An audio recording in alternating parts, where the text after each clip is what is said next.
Like and subscribe to my channel and click the bell icon to get new video updates. Commodity prices are the leading indicator of the decline in inflation. Prices for key commodities like oil, gas, lumber, and copper are down significantly year on year. Commodity markets are remarkably efficient, in classic Econ 101 style. Prices go up, producers respond with higher production rates, and then go down.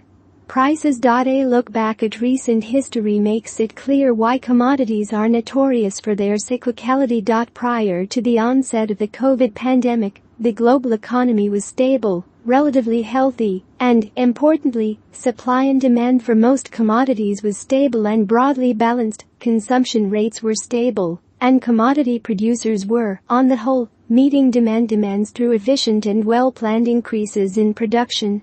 Things were predictable. Demand was increasing gradually and steadily, and the money to invest in production facilities was cheap.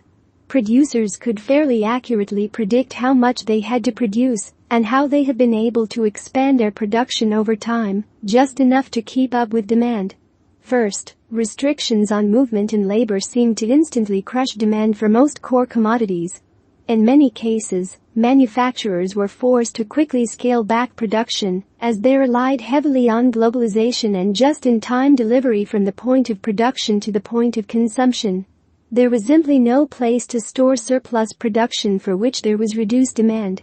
Second, demand for commodities surged as the reopening of COVID, coupled with massive direct government stimulus, led to unprecedented spikes in demand for nearly all commodities. The prices for everything exploded higher. Commodity prices led the way when producers were unable to keep up with demand because both their production and supply operations were disrupted. The prices of everything related to commodities rose rapidly with commodity prices, paving the way to our current above-average inflationary environment. The price of everything else rose with the commodities due to direct deposits into